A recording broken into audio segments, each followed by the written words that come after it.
একদম পারফেক্টভাবে আপনারা কিভাবে পাটিসাপটা পিঠা বানাবেন সেই টিপস অ্যান্ড ট্রিক্স সব কিছু আপনাদের সাথে শেয়ার করব। তাহলে চলুন, প্রথমে এখানে আমি আমার পরিমাণ মতো চাউলের গুঁড়া নিয়ে নিব। চাউলের গুঁড়াগুলো কিন্তু ভিজা, আমি শুকনো চাউলের গুঁড়া দিয়ে বানাবো না। আর এখানে দিয়ে দিলাম 1 কাপ ময়দা, আর দিয়ে দিলাম স্বাদ মতো লবণ, আর এখানে এখন দিয়ে দিলাম খেজুরের গুড়। আপনারা চাইলে কিন্তু এখানে আখের গুড় বা বাটালি গুড় বা চিনি দিতে পারেন, কোনো সমস্যা নেই। তারপরে লিকুইড দুধ দিয়ে এখন ভালোভাবে সব কিছু মিক্স করে পাতলা একটা ব্যাটার তৈরি করে নেব। আমি দুধের মাপটা কিন্তু সিদ্ধি বলতেছি না, কারণ আমার যতটুকু লাগে পাতলা করতে ততটুকু দিব। এই যে দেখুন, ঠিক এমন পাতলা করে আপনারা ব্যাটারটা তৈরি করে নেবেন। তারপরে সাইড করে রেখে দিয়েছি। আর এদিকে চুলার উপরে একটা ফ্রাই প্যান বসিয়ে দিলাম, দিয়ে দিলাম দুধ, লিকুইড দুধ, আর এখানে 1 কাপ পাউডার মিল্ক বা দুধ দিলাম। তারপরে সব কিছু আবারও ভালোভাবে মিক্স করে নেব।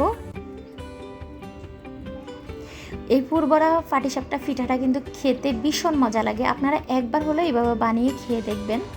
আর সুন্দর একটা ফ্লেভারের জন্যে এখানে দিয়ে দিলাম 2 এলাচ। এলাচটা কিন্তু বিচিটা বের করে দিয়েছি, কারণ এলাচটা ফেটে কিন্তু ভিতর থেকে বিচিটা বের যাওয়ার সম্ভাবনা থাকে। এখানে দিয়ে দিলাম স্বাদ মতো লবণ। তারপরে এখানে আমি যে সুন্দর একটা ফ্লেভার বা টেস্ট আনার জন্যে কিন্তু আমরা বাজার থেকে যে ফ্লাউস চাউল কিনে আনি, সেই চাউল 1 মুষ্টি হাতে নিয়ে তারপরে আমি ধুয়ে পানি দিয়ে কিন্তু ব্লেন্ড করে অল্প অল্প করে কিন্তু দুধের সাথে মিশিয়ে দিয়েছি।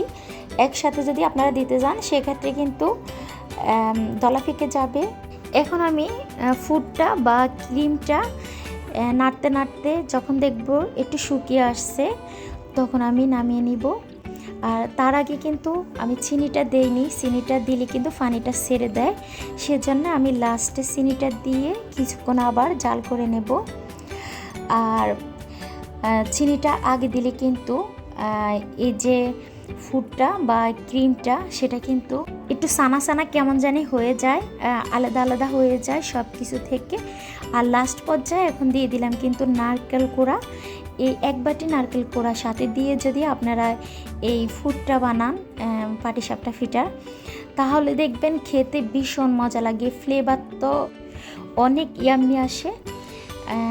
এই যে আমি আরও কিন্তু 2 থেকে 3 মিনিটের মতো নেড়ে চেড়ে রান্না করে নিয়েছি, কারণ নারকেলটা কিন্তু যেহেতু কাঁচা, সেজন্যে পুরটাও আমার একেবারে রেডি। আর এখন আমি হালকা একটু ব্রাশ দিয়ে তেলটা ব্রাশ করে নিয়েছি। দেখুন, এখন টিস্যু দিয়ে আমি মুছে ফেলছি, কারণ ফ্রাই প্যানের মধ্যে কিন্তু তেল লাগে না। তেল ছাড়াই কিন্তু রুটি বা ভাজি কোনো ভুনা করার সময় কিন্তু তেলটা কম দিলে হয়। আর পাটিসাপটা বানানোর ক্ষেত্রে কিন্তু তেলটা না দিলেও সমস্যা নেই। এখন দেখতে পারবেন একেবারে ইজিভাবে উঠে যায় রুটিটা।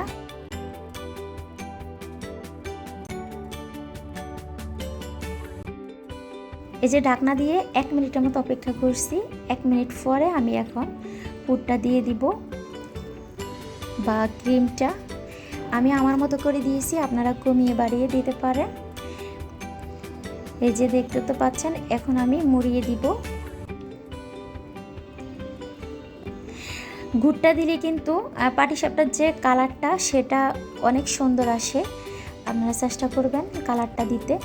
আর যদি আপনারা পছন্দ না করেন যে মিষ্টিটা, সেক্ষেত্রে মিষ্টিটা না দিলে সমস্যা নেই।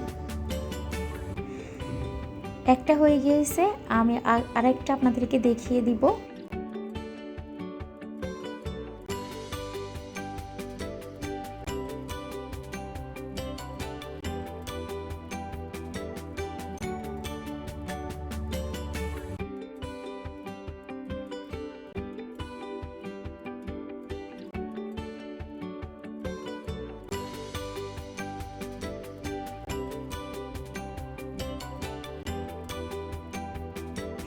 একইভাবে কিন্তু আমি বানিয়ে নিলাম। দেখতে তো পাচ্ছেন কতটা সুন্দর হয়েছে, সবগুলো এভাবে বানিয়ে নিলাম। আমার ভিডিওটি কেমন লাগছে, ভালো লাগলে লাইক কমেন্ট শেয়ার করে দিবেন, নতুন হলে সাবস্ক্রাইব করে দিবেন। ফেসবুক ইউটিউব থেকে দেখলে ফলো দিয়ে দিবেন। আজ এ পর্যন্ত সবাই ভালো থাকবেন, আবার কথা হবে নতুন কোনো ভিডিওর মাধ্যমে। ওই পর্যন্ত ভালো থাকবেন, সুস্থ থাকবেন। আল্লাহ হাফেজ।